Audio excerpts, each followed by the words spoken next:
Boa noite a todos. Uma ideia sobre Deus é o título da palestra de hoje.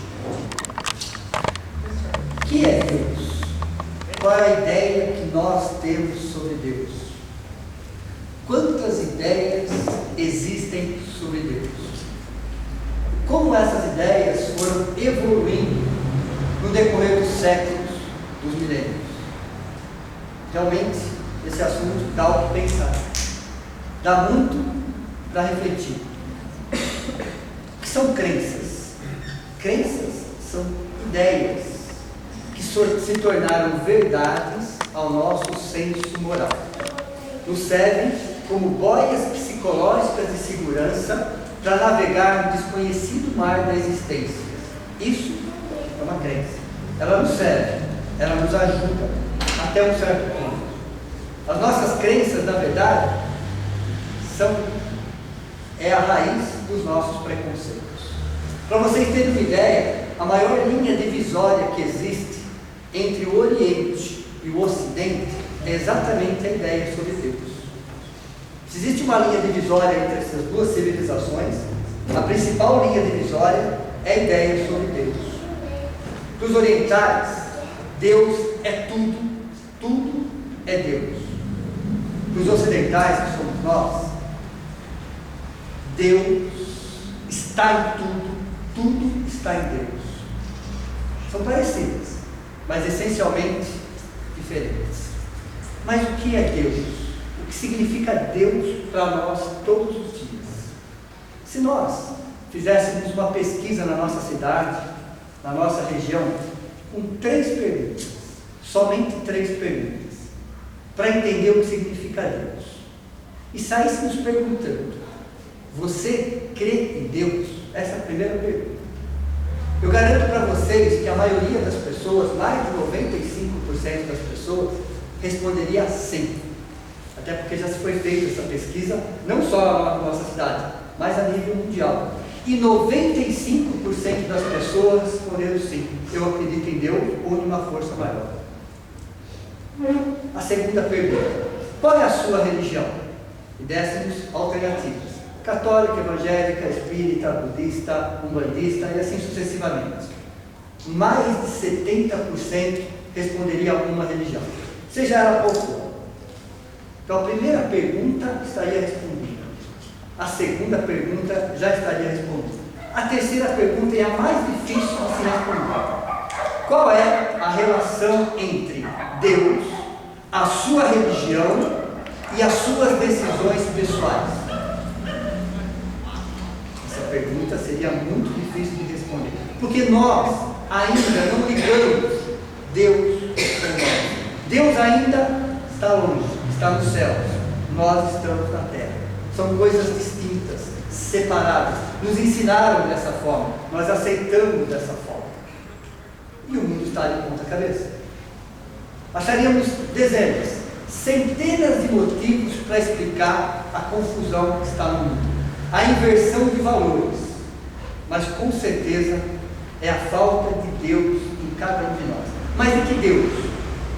Um Deus antropomórfico, na forma humana, ou um Deus metafísico, dos cientistas? De que Deus eu estou falando?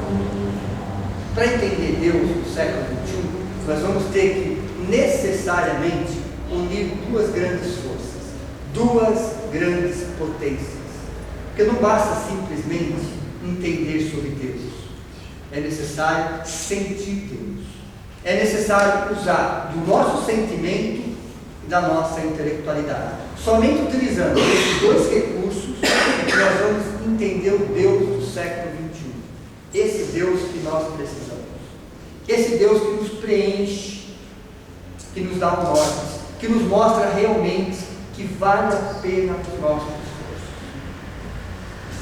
A primeira grande potência é a ciência, a nossa ciência. E a ciência não é materialista. Materialistas são os cientistas. O grande problema dos cientistas é que eles não são científicos. É diferente. E do outro lado, a religião. A religião na forma de espiritualidade, de introspecção. Porque existe uma diferença entre religião, religiosidade e espiritualidade. E coexistem as 3. Mas religião é um sistema representacional de crenças e dogmas conscientes. Religiosidade é a busca de Deus dentro da religião, a busca pela essência. E espiritualidade é um caminho que nós, particularmente, escolhemos para encontrar Deus. No século XXI é esse o caminho. É o caminho da espiritualidade. E só existe espiritualidade em relação às nossas decisões, ao nosso dia a dia, a nossa melhoria interior. Espiritualidade é sinônimo de melhoria interior. E Deus não está longe, Deus não está nos céus, Deus está em toda parte. Deus está dentro de nós, Deus está fora de nós. Deus faz parte do nosso dia a dia, das nossas decisões. É dessa forma que nós vamos sentir Deus. Mas entender sobre Deus vai ser através de pesquisa, de raciocínio, de lógica, de busca do que representa realmente essa divindade dentro de nós. A nossa ciência tem uma probabilidade, tem uma teoria para explicar a origem de tudo. Os cientistas explicam como, mas não explicam o porquê. Ainda existem situações em que os nossos cientistas não conseguem explicar. E a nossa ciência, através dessa teoria, que não é unânime, mas é a mais aceita, nos explica que o espaço, o tempo e a matéria começou aproximadamente há 15 bilhões de anos, de uma grande explosão, que foi batizada pelo nome de Big Bang. Essa grande explosão gerou o tempo, gerou a matéria, gerou o espaço. A partir do momento dessa grande explosão, passado 300 mil anos, se formam os primeiros átomos de hidrogênio e de hélio. 300 mil anos após a primeira explosão. Passado 1 bilhão de anos, se formam as primeiras estrelas, as primeiras protogaláxias. Era necessário passar mais 10 bilhões de anos para que as galáxias e os sistemas solares se formassem. Isso é ciência. Isso é um dado científico comprovado. Então a nossa ciência explica a origem da matéria, a origem do universo. Explica como, mas não explica o porquê. E ali mostra, através de leis, da matemática, da física, como tudo se estruturou. E a nossa casa, nosso planeta, tem aproximadamente 4,5 bilhões de anos. A nossa casa tem essa idade. Tem milhões de planetas, milhões de estrelas, bilhões de galáxias, todas elas abrangendo milhões de sistemas solares, trilhões de planetas. A partir do momento que a nossa casa foi formada, levou 1 bilhão de anos de sucessivas transformações químicas. 1 bilhão de anos de transformações constantes, químicas, para que ela pudesse abrigar o primeiro ser vivo, um ser unicelular, uma única célula. Então a Terra precisou passar por 1 bilhão de anos de sucessivas transformações para abrigar o primeiro ser vivo, um ser unicelular. E o ser humano hoje tem 60 trilhões de células no seu corpo físico. Só para vocês terem uma ideia de como se processa isso. E foram mais 3 bilhões de anos de sucessivas transformações químicas e biológicas para que a Terra pudesse abrigar o seu principal inquilino, o ser humano. Então é necessário constantes transformações, milhares de modificações de seres, para que o ser humano pudesse realmente aparecer no planeta Terra. Então foram mais 3 bilhões de sucessivas transformações. Então quando os cientistas falam que a Terra foi um grande laboratório de formas, eles têm razão. Passou por todo esse processo, até que aparecesse na face da Terra o ser humano, o seu mais famoso inquilino. E ele vem também evoluindo em milhões e milhões de anos. Há 40 mil anos atrás, começa uma nova era do ser humano. A era mais importante, a era mais delicada, a mais difícil. Um processo chamado espiritualização. processo chamado espiritualização começa há 40 mil anos atrás, conhecida como a Era da Razão. Seres semi-selvagens acabavam de sair da selvageria, diferenças mínimas com os primatas. Naquele momento ele começa um sentimento novo, o seu sexto sentido, de forma bem rudimentar, bem simples. Ele começa a perceber que existe algo diferente, algo que ele não consegue tocar, algo que ele não consegue ver, mas ele sente. 40 mil anos atrás, seres primitivos, pouquíssima inteligência, mas já sentindo dentro de si algo diferente, algo chamado espiritualidade. Então, quando nós falamos em espiritualidade, nós temos que voltar um pouco no tempo, há 40 mil anos atrás, para entender como começou a espiritualidade, em seres semi-selvagens. Esses seres semi-selvagens começam a humanizar aquilo que ele não entende, aquilo que ele não compreende. Ele precisa humanizar aquilo, ele precisa colocar aquilo próximo dele, e começa o seu primeiro processo de adoração. O primeiro processo de adoração chama-se litolatria, adoração dos vales, das montanhas, das pedras. Então, seres selvagens começam o seu primeiro processo de adoração na litolatria. Mais algumas centenas de anos passam e ele começa um outro processo de adoração, chamado pirolatria, adoração do elemento fogo. Ele já muda. Ele sai da litolatria para a pirolatria. Ele percebe que o fogo tem mais poder. Ele começa a perceber que o fogo tem algo que ele sente, mas ele não compreende. Passa por esse processo chamado pirolatria. Mais avançado, mais algumas centenas de anos, ele muda. E passa por um processo chamado fitolatria, adoração das florestas. Porque é de lá que ele tira a sobrevivência. É aquilo que o mantém vivo. Então ele percebe que é nas florestas, ele só vive em função das florestas. Então chama-se fitolatria, adoração das florestas, das plantas. Passado mais algumas centenas de anos, ele começa um outro processo de adoração, chamado zoolatria, adoração dos animais. Então perceba, seres primitivos, que vão evoluindo, que vão humanizando, através dos seus sentimentos, através da sua imaginação, rudimentar, mas ele começa a buscar algo que não está na matéria, mas ele precisa colocar na matéria para que ele possa se sentir protegido, amparado, envolvido por aquilo. Passado mais algumas centenas de anos, é um outro processo de adoração, chamado antropolatria, representado pela mitologia, deuses na forma humana. Aí vem o politeísmo. Então o politeísmo vem justamente nessa, fora as interfases, porque para passar de uma fase para outra, ele mistura as duas fases. Na literatura egípcia, na cultura egípcia, nós vamos perceber exatamente essas duas fases, entre a zoolatria e a antropolatria, a mistura do animal com o homem, olhos, cabeça de falcão, de águia, mas um corpo de ser humano. Então esses seres primitivos, eles passam também por 5 fases. 5 fases.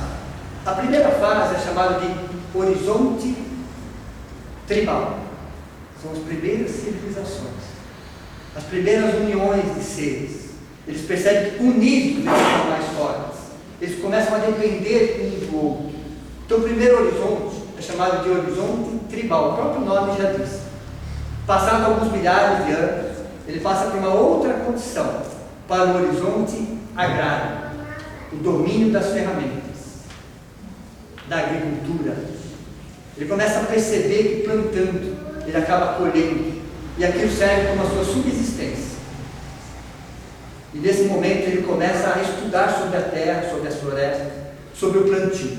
Por isso chama-se horizonte agrário. E cada horizonte agrário com o seu processo de adoração. Passado milhares de anos, ele passa por um outro horizonte, chamado, nesses horizontes civilizados, onde se constroem as grandes cidades, onde já existe um poder econômico, social, envolvendo tudo aquilo.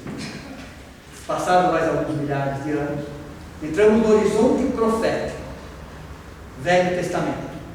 O horizonte profético está exatamente no Velho Testamento. Ele começa aproximadamente há 5.000 anos atrás, o horizonte profético. E hoje nós estamos no último horizonte, na última fase da evolução humana no planeta Terra, no horizonte espiritual. Nós já estamos nessa fase e passamos por todos esses horizontes. Temos dentro de nós, no nosso arquivo, todas essas informações. Então nós estamos hoje no horizonte espiritual, onde nós vamos entender Deus pelo Espírito e pela verdade. Vai demorar alguns séculos ainda, com certeza, porque é um processo lento, mais rápido do que foi os anteriores, mas ainda assim é um processo lento. Nós vamos passar a entender Deus de uma outra forma. Então a nossa ciência, a nossa pesquisa, a nossa racionalidade vai nos mostrar que existe um Deus por trás de tudo isso, que foi representado nas mais diferentes formas. Mas todas as formas foram válidas, porque todas as formas mostraram para nós que em momento algum nós estaríamos desprotegidos e desamparados. Era Deus, da forma que nós compreendíamos, que nós sentíamos, daquela forma que estava de acordo com a nossa necessidade evolutiva. É a primeira ideia sobre Deus, é a lei da adoração. No século XVII, um grande filósofo, inclusive, esse filósofo foi quem separou a filosofia da teologia. Um filósofo matemático chamado René Descartes, século XVII. Ele começa a ver a teologia de uma outra forma, a filosofia de uma outra forma. Naquele momento também delicado, ele começa a perceber que filosofia e teologia eram coisas distintas. E no primeiro momento ele nega tudo, todo o conhecimento adquirido, tudo que ele sentia ele passa a negar. Chamado de René Descartes. De filósofo da negação, ele passa a condição de cientista da afirmação. De que forma? Pensando, raciocinando, refletindo, analisando. Ele colocou em dúvida tudo, até a existência de Deus. Ele acaba duvidando de tudo, absolutamente de tudo. Ele tem uma frase muito interessante que ele diz o seguinte: eu duvido, mas eu não posso duvidar que eu duvido. Pelo menos isso eu não posso fazer. Ele duvidava de tudo, mas ele não podia duvidar que ele estava duvidando. E se eu duvido, é porque eu penso. Se eu penso, é porque eu existo. Aí fica aquela frase: penso, logo existo. Uma frase famosa de René Descartes. Então, o pensamento é a prova da nossa existência. Então, a maior prova da existência de Deus somos nós mesmos. Porque René Descartes, analisando que era um ser imperfeito, mas que abrigava dentro de si a perfeição, e a perfeição estava fora dele, ele passa a acreditar em Deus, em função da ideia da perfeição que ele tinha, mas que não estava dentro dele, estava fora dele. Então, se essa perfeição não estava dentro dele, estava fora dele, essa perfeição só poderia ser Deus. Então, ele cria o mundo das certezas, da existência, da autoexistência, da existência de Deus e da existência da própria matéria, da manifestação. Então, ao longo da história, nós vamos perceber que tivemos grandes pensadores, grandes filósofos, que nos ajudaram muito a refletir sobre nós mesmos, sobre Deus. É lógico que estava de acordo com o momento evolutivo, há uma necessidade intelectual, porque a ideia de Deus evolui de acordo com o tempo, de acordo com os séculos, de acordo com os milênios. Deus é um só. É a nossa forma de entender que muda Deus. Infelizmente, transformamos Deus à nossa imagem e semelhança. Mas a partir desse momento, nós passamos a ver a Deus de uma outra forma. Nós somos a imagem e semelhança de Deus, na essência, como Espírito. Essa mesma ciência nossa, que estuda a matéria, já chegou às conclusões que por detrás da matéria existe a energia. Por detrás da energia existe o pensamento. Por detrás do pensamento existe Deus. Por detrás do pensamento existe o Espírito. Por detrás do Espírito existe Deus. Então nós vamos encontrar Deus e provar a existência de Deus a partir de nós mesmos, através de um processo chamado introspecção. Não é hora mais de procurar Deus fora de nós, é hora de encontrar Deus dentro de nós, através desse processo. O século XX foi considerado o século da ciência, o século da intelectualidade. Realmente no século XX conquistamos muitas coisas, conquistas intelectuais, conquistas tecnológicas, mas o século XX nos deixou duas grandes dores, dores profundas, dores que a humanidade ainda não superou. Ainda vai levar algumas décadas para a gente entender as duas maiores dores do século XX, que foi a Primeira Guerra Mundial, bem no início do século, e a Segunda Guerra Mundial, mais ou menos na metade do século.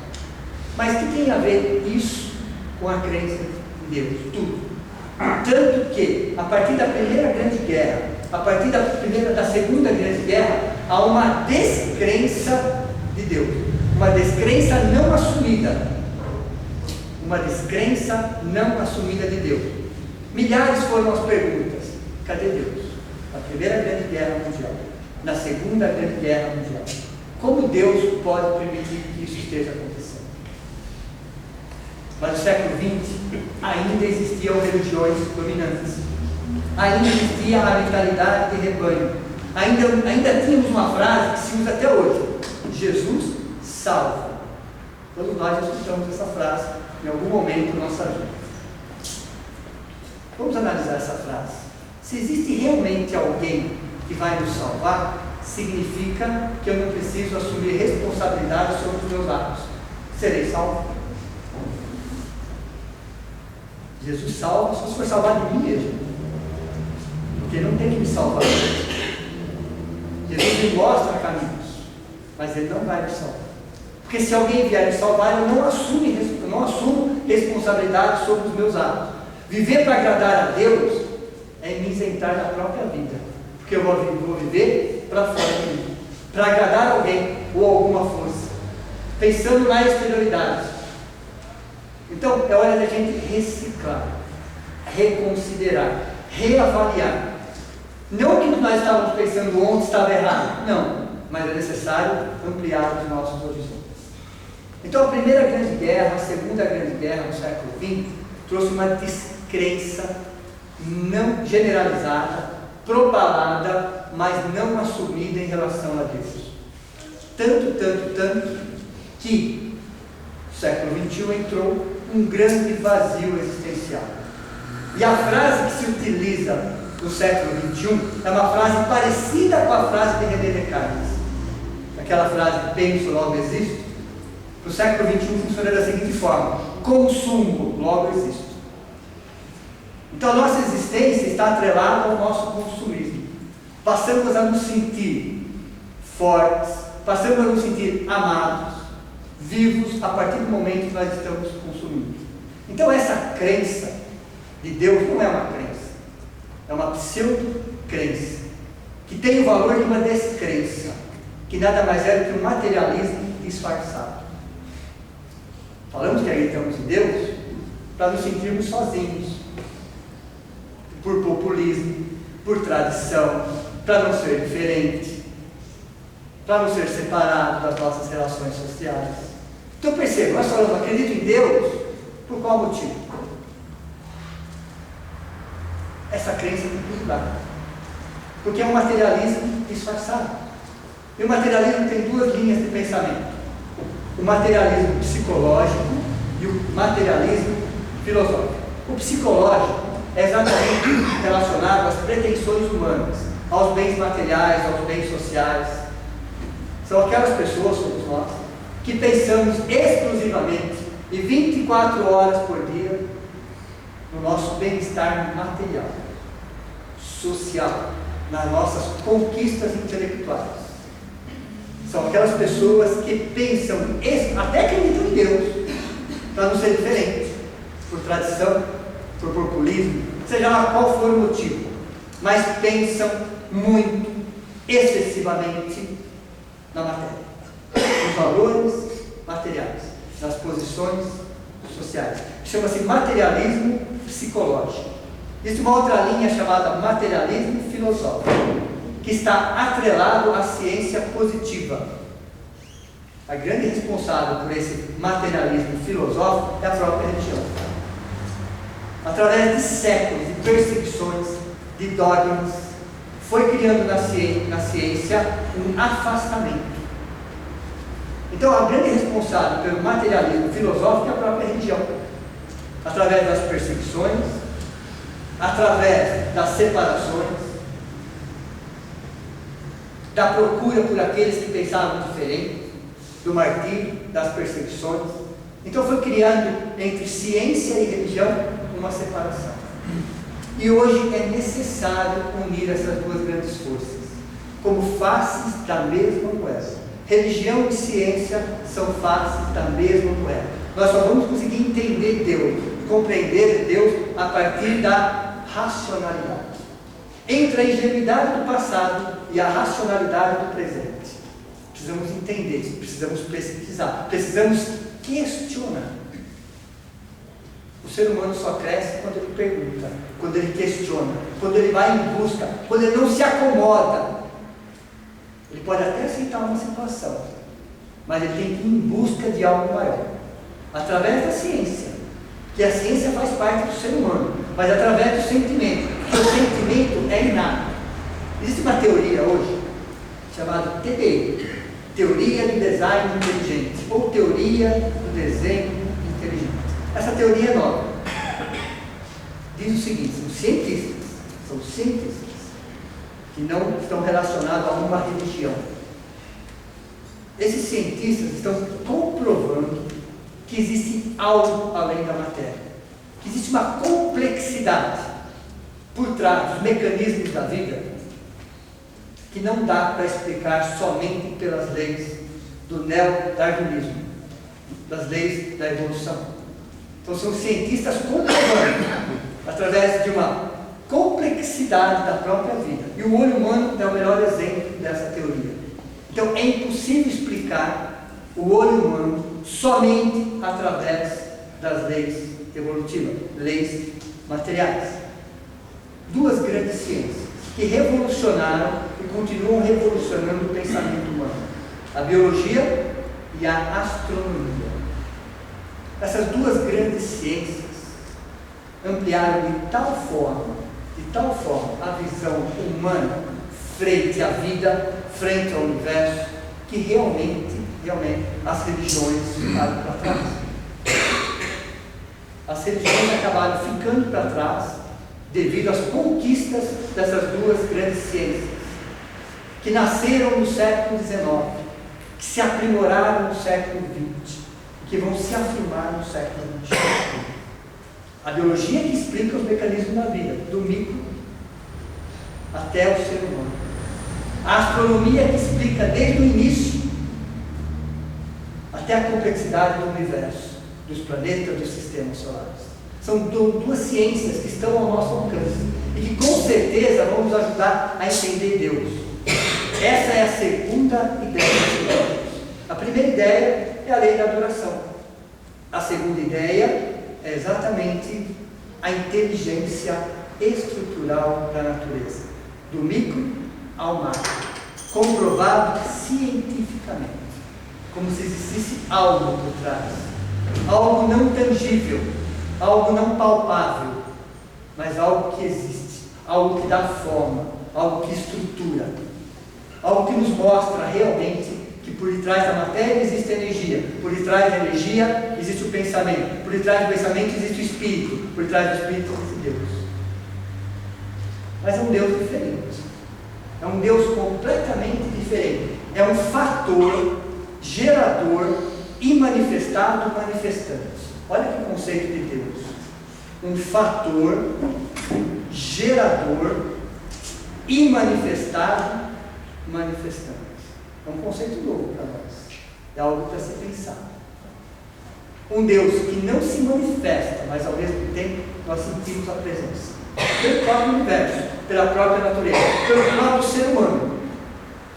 Então Deus se manifesta através da sua obra. Não existe efeito sem causa. É a lei de causa e efeito, ou a lei do retorno.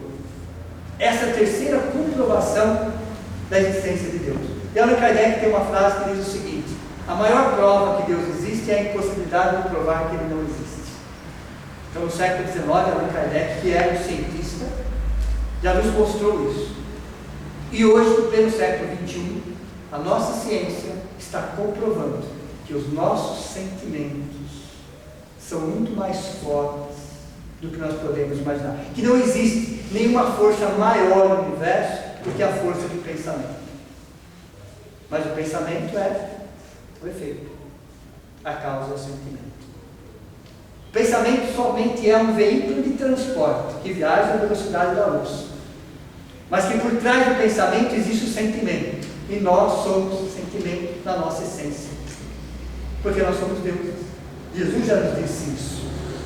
Então, uma ideia sobre Deus vem exatamente de encontro àquilo que nós mais necessitamos.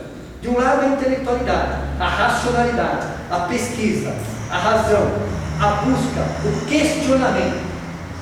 Aqueles que fizeram história na humanidade simplesmente questionaram, simplesmente perguntaram, foram em busca de algo maior. Grandes filósofos, grandes cientistas, grandes religiosos simplesmente não se adaptaram ao sistema, foram em busca de algo maior. Foram ampliando, foram reciclando, foram reconsiderando, foram reavaliando, foram buscando na sua essência, através da introspecção. Então, de que forma nós vamos encontrar Deus?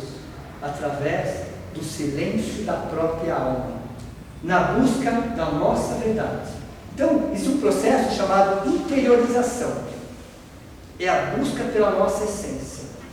Quando nós fazemos silêncio, quando silenciamos a nossa alma, vamos olhar para dentro de nós mesmos, entender o que é real, o que é imaginário, o que é verdade, o que é mentira, o que fomos, o que somos e o que seremos. Está dentro de nós essas respostas, não está fora de nós. Nós já buscamos Deus de diversas formas. As religiões, todas elas são válidas e continuarão sendo válidas sem dúvida nenhuma. O que se busca hoje é a espiritualidade. A espiritualidade é através da introspecção.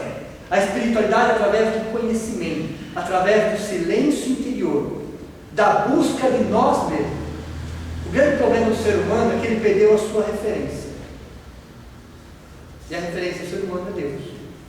Existem centenas de causas tentando explicar as deformações que estão acontecendo na nossa sociedade. Centenas de causas. Mas a principal causa é a falta de Deus. Não exatamente do Deus das religiões, de religiões ultrapassadas, de religiões arcaicas, que criaram em nós uma mentalidade de rebanho. É necessário que a gente se liberte disso. É necessário que a gente entenda que a maior espiritualidade que existe está dentro de nós mesmos. Mas espiritualidade é sinônimo de melhoria interior. Não existe espiritualidade se não houver melhoria interior. Mas o que é Deus? Deus é a substância da própria substância. A essência é a busca pela nossa verdade. E a nossa verdade é a nossa essência. É Deus. Deus dentro de nós. Deus, pela sua transcendência, Ele é o Criador. Pela sua transcendência, pela sua superioridade. Mas pela sua imanência, Ele se integra na criação. Então, pela sua transcendência, Ele é o Criador. Mas pela sua imanência, Ele se integra na criação. O que significa isso? Que Deus está em nós. Nós estamos em Deus. Nós separamos bem o que é Deus, Pai, o átomo espiritual que Jesus nos trouxe, chamado Pai, que para nós faz muito sentido, e vai continuar fazendo sentido para os próximos séculos, com certeza. Então, esse átomo espiritual que Jesus nos ensinou, que chamou de Pai, ele sabia que chamando de Pai, essa própria palavra continha, esse átomo espiritual ia fazer sentido pelos próximos milênios. Pelos próximos milênios, na época que Jesus colocou Deus dessa forma, já mudou daquele Deus de Moisés, necessário, mas era um Deus de Moisés, passou de um Deus de justiça para um Deus de amor. Desse Deus de amor, o sinônimo do Pai. E agora, século XXI, entendemos que Deus é a causa primária de tudo que existe. mas é um fator gerador e manifestado e manifestante, e que está dentro de nós, que essa força que nós não temos, ou aparentemente não temos, é esse Deus que muitas vezes nós negamos, é esse Deus que nós vamos buscar nas coisas materiais, nas coisas ilusórias, nas coisas sem sentido. É como se nós estivéssemos dentro de um grande caldeirão, fervendo a altas temperaturas, a temperaturas superiores ao psiquismo humano. É assim que nós estamos vivendo, é assim que o planeta Terra está vivendo dentro de um caldeirão fervendo, a temperaturas superiores ao que o nosso psiquismo humano pode suportar. Só para vocês terem ideia, existe um volume de informação tão grande hoje, que nós não somos capazes de assimilar. Nós não somos capazes de assimilar a quantidade de informação que nós estamos envolvidos. Daqui 5 anos será o dobro. Essa quantidade de informação está dobrando de 5 em 5 anos. No século XV e XVI, ela dobrava de 200 em 200 anos. Olha a relação que existia. Século XIII, XIV, XV, o volume de informação dobrava também, mas de 200 em 200 anos. A nossa época, agora, ela dobra de 5 em 5 anos. Então imagine a quantidade de informação que nós vamos ter daqui 5 anos, daqui 10 anos, daqui 15 anos. Será que nós vamos suportar isso? Com certeza vamos, mas a que custo? A que custo emocional nós vamos suportar isso? Com imediatismo, com vitimismo, com consumismo? Existem religiões consideradas ateias. Religiões ateias. Olha que nome interessante, até engraçado. Como que uma religião é ateia? Existem filosofias religiosas ateias. Acontece no Oriente isso. São religiões que não têm um Deus como nós temos. Porque Deus para eles é tudo. Eles vão buscar a auto-iluminação, a auto-espiritualização, um contato com o universo. Como se tudo é Deus, Deus é tudo. Então eles não têm essa relação direta com o Criador, como algo superior. Para eles tudo é Deus, Deus é tudo. Ele é Deus, a matéria é Deus, tudo é Deus. Então eles se fundem numa só. É válido? Com certeza. Com certeza. Apesar de serem divergentes, a ocidental da oriental, elas não são antagônicas, elas se completam. As duas buscam praticamente a mesma coisa, a mesma essência, que chama-se auto-espiritualização, auto-reconhecimento, auto-amor. Então a ideia sobre Deus, qual é a ideia que nós temos sobre Deus? Onde se baseia a nossa crença? Será que essa crença em Deus nos ajuda no nosso dia a dia? Quantas vezes pensamos em Deus? Agora, se nós estivermos com saúde, com dinheiro no bolso, aí não penso em Deus. Infelizmente, nós vamos pensar em Deus na hora, infelizmente, da dor, da dificuldade. Esquecemos que Deus está sempre ao nosso lado, em todas as horas, em todos os momentos. Está principalmente dentro de nós. Então, quando essa crença em Deus não faz parte do nosso dia a dia, não faz parte das nossas decisões, não faz parte dos nossos relacionamentos, não é uma crença, é uma pseudo-crença, é um materialismo disfarçado, é algo que não nos preenche. Então vivemos na condição de eterna vítima, com aquela frase gravada no nosso subconsciente, no nosso consciente: Jesus salva. Então é hora de refletir, da gente pensar. A doutrina espírita com certeza amplia os nossos horizontes, mas também não salva ninguém. Ela amplia, ela nos mostra, ela ampara as outras religiões, ela nos ajuda a crescer espiritualmente. José Herculano Pires, no livro A Concepção Existencial de Deus e no livro O Espírito do Tempo, tem uma frase muito interessante que ele diz o seguinte: que o materialismo é uma crise de adolescência da humanidade. Será que nós estamos passando por isso? Por uma crise de adolescência? O materialismo nada mais é do que uma crise de adolescência da humanidade. Será que os materialistas são pessoas ruins? Não. Não é essa a colocação. Mas é uma forma de pensar que não é na matéria, porque nós também não somos matéria, nós somos essência. Nós somos espíritos em experiências terrenas. Não corpos têm experiências espirituais. É diferente. Estamos aqui de passagem. Existem milhares de mundos, todos eles grandes escolas. A nossa é uma grande escola, sem dúvida nenhuma. O planeta Terra abriga milhões e milhões de espíritos, dos mais diferentes níveis evolutivos, todos eles buscando ser felizes. Mas a felicidade mora dentro de nós. A felicidade é uma questão de conquista diária. É uma questão de amadurecimento espiritual. A felicidade também não está fora de nós, nem está em ninguém. Está dentro de nós. A felicidade é ter Deus dentro de nós. É recuperar a nossa referência. É recuperar o nosso amor próprio. Então a ideia que nós temos que formar de Deus no século XXI é exatamente a ciência que vai nos ajudar, que vai nos ampliar.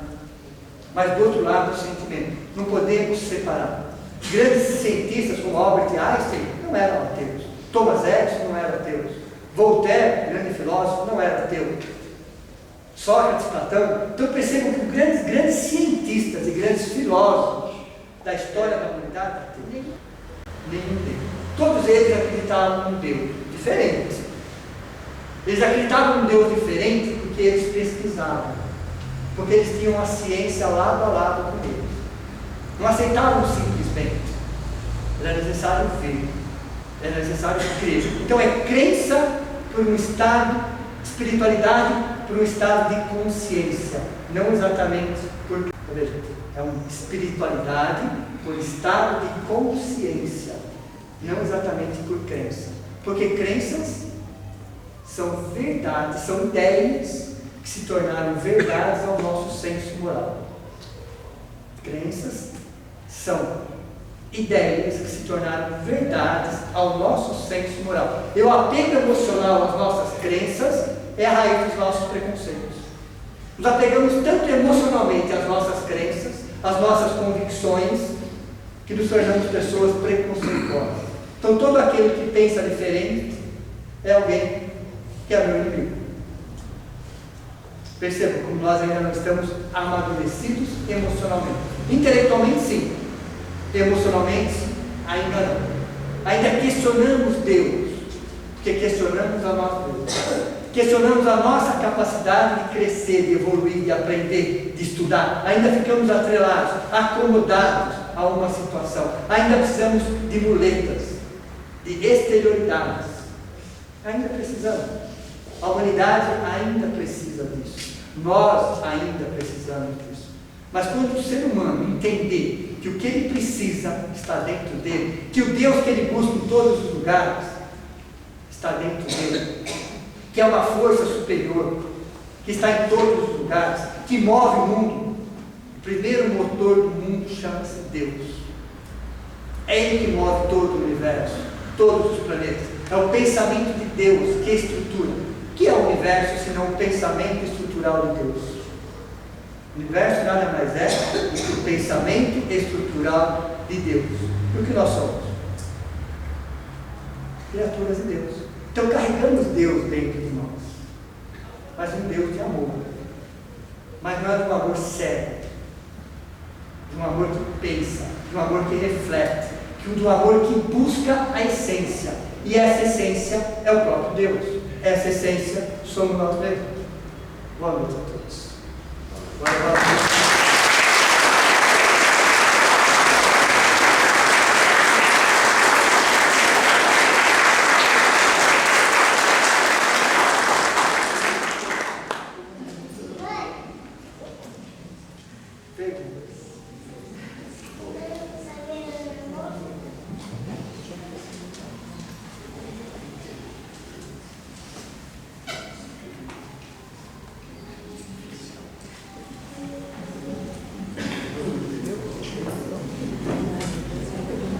Pode perguntar, Cris.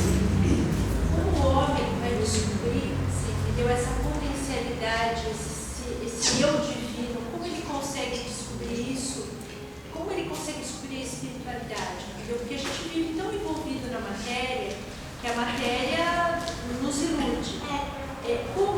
jovem vai descobrir isso? Como a gente deve descobrir isso dentro da gente mesmo? Saber que a gente é realmente divino e conseguir colocar esse poder divino para fora. Só existe um caminho. Não existem dois caminhos. Só existe um caminho. Tanto no mundo ocidental quanto no mundo oriental. Chamado introspecção. Somente através de uma viagem interior, de um silêncio que nós não fazemos, do chamado silêncio da alma, somente a partir do momento que nós paramos o nosso ritmo, por alguns minutos diários, através da reavaliação. Quando nós fazemos silêncio, nós só trabalhamos a nossa respiração, nós vamos escutar as vozes de Deus dentro de nós. Aí a gente vai conseguir diferenciar o que é real e o que é ilusório. Qual é a força de Deus dentro de nós?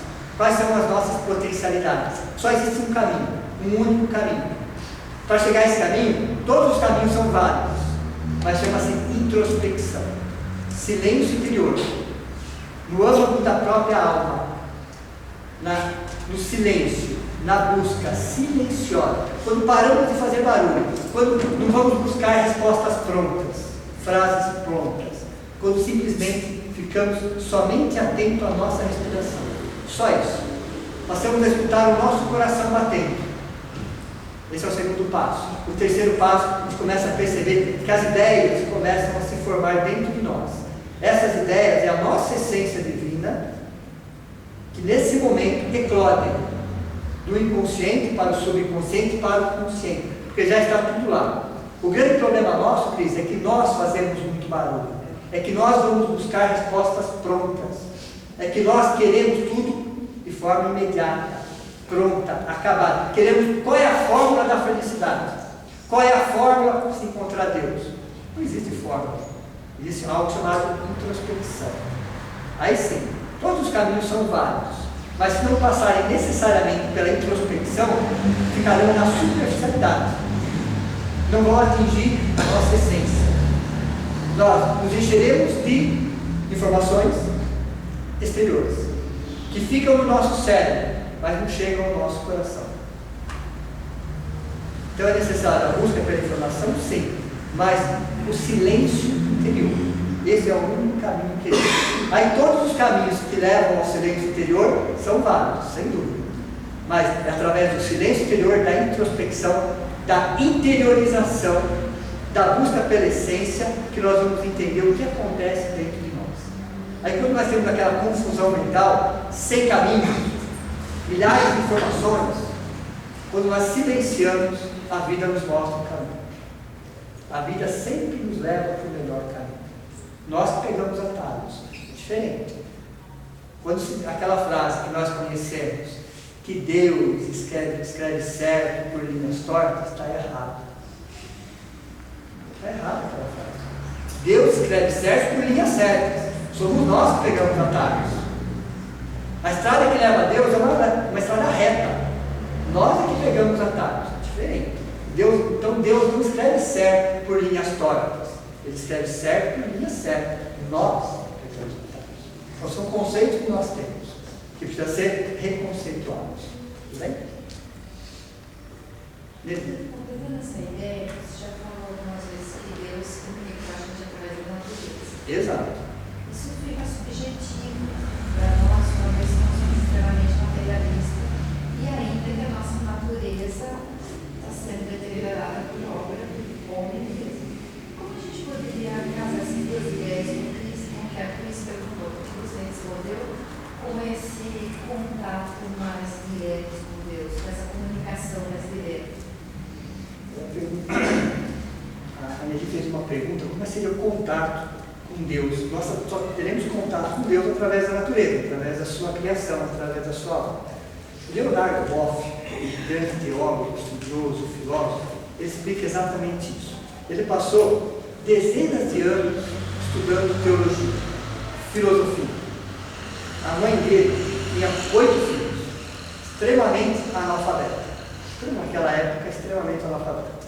Cidade do interior, cuidou dos outros, todos eles muito bem formados. Cada um escolheu o seu caminho, cada um ficou muito bem estruturado intelectualmente, cada um se formou naquilo que queria. queria, trabalhava naquilo que queria. Um dia, Leonardo Boff foi conversar com a mãe dele, perguntou para a mãe dele, que era analfabeta, que vivia no interior, perguntou sobre Deus. Ele era teólogo, ele era cientista. E a mãe dele pergunta para ele: você já conversou com Deus? Aí ele, como teólogo, ele fala: impossível conversar com Deus. Deus não se manifesta dessa forma. E a mãe dele escutou tudo que ele tinha para falar, ele deu todas as explicações da teologia frente à pergunta da mãe dele, e ele fala: você estudou tanto e não sabe nada. Eu converso com Deus todos os dias. Ele se apresenta para mim todos os dias, através do ensino, através do sol, através do vento. Eu escuto exatamente o que ele quer. Eu sinto a natureza, naquilo que eu planto, naquilo que eu colho, no mar, nas árvores, nos pássaros. Então, veja, sem conhecimento de teologia, sem ter a oportunidade de ter estudado, mas era uma pessoa altamente espiritualizada. Então ela aproveitava o contato que ela tinha com a natureza para conversar com Deus. Perguntava aos coisas e Deus respondia. Da forma de palavras articuladas? Com certeza não. Com certeza não. Mas através de sentimento, através de sensações. Então nós estamos sim deteriorando a natureza, que nem você colocou. Mas o pouco que resta da natureza está perto de nós. Quando eu falo em natureza, eu não estou falando de grandes coisas. Estou falando de uma flor, por exemplo. Estou falando simplesmente de uma flor. Conversando com uma flor, não com palavras articuladas, mas com sentimento. Nós temos ali todas as respostas que nós queremos. Então a natureza é a forma que Deus criou para conversar conosco todos os dias, para responder às nossas principais dúvidas. O grande problema nosso é que nós perguntamos e já damos a resposta.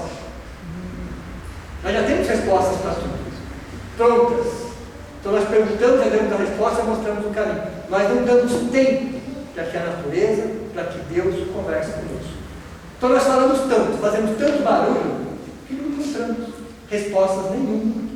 Vivemos sozinhos, dentro de um turbilhão de vibrações, angustiados, feridos, desamparados por nós mesmos. Porque nós queremos o quê? O imediatismo. Nós estamos querendo Deus sim, mas esse Deus feito à nossa imagem e semelhança, que atende às nossas necessidades imediatas. Não esse Deus de amor, esse Deus atemporal. Porque nós, como espíritos, somos atemporal. Nós vivemos naquele momento. Nós sempre vivemos um presente contínuo. Sempre vivemos daquilo que nós estamos sentindo, daquilo que nós estamos pensando. Então, para o espírito pensar em alguma coisa do passado, para ele é presente. Para o espírito pensar em alguma coisa do futuro, ele traz aquela preocupação, na maioria das vezes negativa, do presente. Então ele passa a viver o passado que já passou e o futuro que não aconteceu, o presente. E na maioria das vezes, coisas negativas. Na maioria das vezes, pensamos muito mais em coisas negativas, em preocupações ou em pós-ocupações, do que propriamente no presente. E Deus é temporal, Ele vive também o presente junto conosco. Naquele momento que nós estamos vivendo, sentindo. Então, conversar com Deus é possível todos os dias. E nem precisamos de intermediários. Não precisamos. Precisamos de sentimento, de sinceridade. Não precisamos nem de palavras articuladas. Porque Deus nos conhece desde o princípio. Sabe das nossas necessidades. Ele sabe. É necessário saber se nós sabemos. O grande problema é que nem nós sabemos. Deus sabe o que nós precisamos. Somos nós que não sabemos. Então nós vamos em busca de Deus para coisas menores. E esquecemos da nossa essência. Somos seres eternos. Veja, como nos falta o sentido da eternidade. Falamos que somos seres eternos, mas vivemos o imediatismo como se o mundo acabasse hoje. Queremos tudo para ontem. Então, que sentido de eternidade que nós temos? Se nós vivemos o imediatismo. Então, são teorias que nós temos, que ainda não foram assimiladas, que ainda não foram sentidas. Então, o século XXI é o século do Espírito, é o século de encontrar Deus dentro de nós mesmos. conversando com Ele através da natureza. Nós somos a natureza. Temos 60 trilhões de células que demoraram milhares de anos para se formar em perfeição. Então somos seres perfectíveis. Precisamos de um constante reciclar daquilo que nós pensamos, daquilo que nós sentimos. Então, a gente pode aprender esse diálogo rudimentar. Da nossa parte, está bem rudimentar. Então, a gente tornar esse diálogo cada vez mais sensível. Sem dúvida. Mas isso também não faz parte da nossa evolução. Com certeza. Com certeza. É por isso que nós estamos na última fase, como diz Herculano Pires. Nós estamos no horizonte espiritual. Nós começamos no horizonte espiritual. Veja, a Era da Razão começa 40 mil anos atrás. Há um pouco mais de 2 mil anos atrás que nos trazem o Evangelho. Era necessário passar 38 mil anos para que a gente pudesse entender o Evangelho. Era necessário passar mais 2 mil anos para começar a perceber o que tem por trás das letras do Evangelho. Começar a perceber. Então nós estamos engatinhando. É agora que nós vamos começar a entender Deus de uma outra forma, a fazer uma outra ideia de Deus. Então uma ideia sobre Deus é de um Deus espiritual. Não é uma energia, Deus espírito. E Paulo lá atrás nos dizia que amar a Deus em espírito e verdade. Isso é para o nosso século. Isso é para o próximo tempo. Se calar, conversar consigo mesmo, É o processo. Exatamente. O se calar é exatamente isso.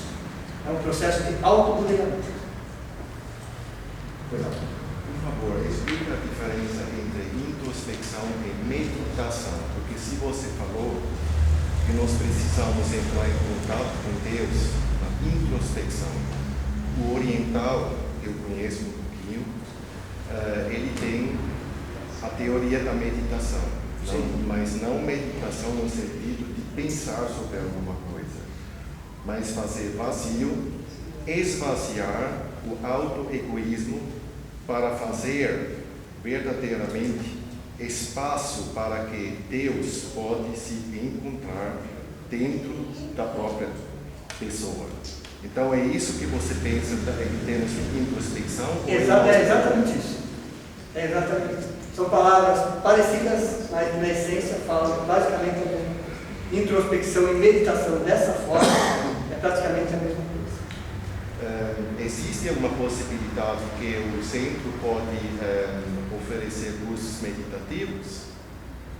Sim, não vejo problema nenhum nesse sentido. Não há problema nenhum nesse sentido. Até porque o Espiritismo é progressista. Então ele vai acompanhar com certeza a evolução das pessoas. Então, o Espiritismo do século XIX foi o Espiritismo inicial, teórico. O Espiritismo do século XX foi o teórico prático. O Espiritismo do século XXI é o Espiritismo vivenciado. É diferente. Então, dentro dessa vivência, com certeza, a introspecção, a meditação vai fazer parte desse processo. É porque não é mais só intelectual. Se nós falamos, nós estamos falando intelectualmente, eu com você, você comigo. Sim. Mas assim nós não vamos encontrar Deus, né?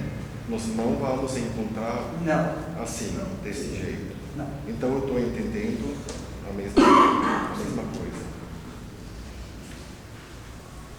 Se hoje o homem, com essas informações tão rápidas como você citou, está esquecendo de olhar as plantas, como diz a mãe do Leonardo Boff, na flor, na natureza, e destruindo, recebendo toda essa informação, até onde nós vamos chegar nas plantas, esquecendo esse retorno. Na verdade, o que acontece, né? Tudo está certo como está. Jesus ainda continua no controle. Então, essa destruição que nós provocamos também tem um limite.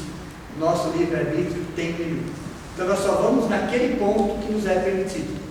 Então, quando o homem ultrapassa determinados limites, ele chama para si mesmo algumas leis para manter tudo em equilíbrio. Então, o universo está em equilíbrio, do micro ao macro. Então, o homem vai até um certo ponto para frente que ele não vai mais. E ele provoca para si situações para refletir. para rever, para reconsiderar. Isso nós já estamos começando a fazer. O século, durante 5 décadas, por exemplo, de 1950 até o ano 2000, foram 5 décadas de destruição da natureza. Foram 50 anos destruindo implacavelmente a natureza. A partir dessa década, já há uma consciência para mudar isso.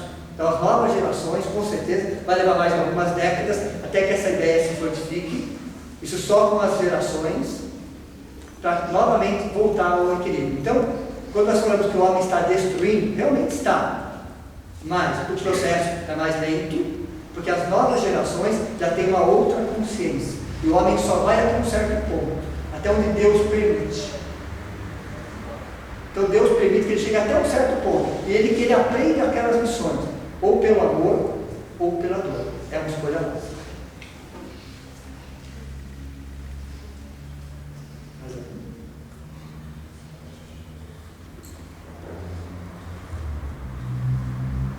Cássio. Oi, Jorge. Acho que você é o último, mas tudo bem. Você falou uma frase agora, uma ideia filosófica que me fixou. Você falou, pessoal, existe, nós agora no século XXI temos consumo, logo existe. Exato. Vamos voltar um pouquinho de tempo. Dentro da concepção socialista, Karl Marx matou Deus.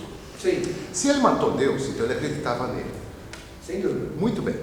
Acontece que o lado positivo da teoria de Marx é o progresso do homem, a coletivização dos bens, tá? E a defesa dos grupos, do grupo, da sociedade. Muito bem. Perante isso que você falou agora, ou seja, já que nós também matamos o comunismo, Karl Marx matou Deus, depois nós matamos Karl Marx. Então agora nós estamos no consumo, então logo existe.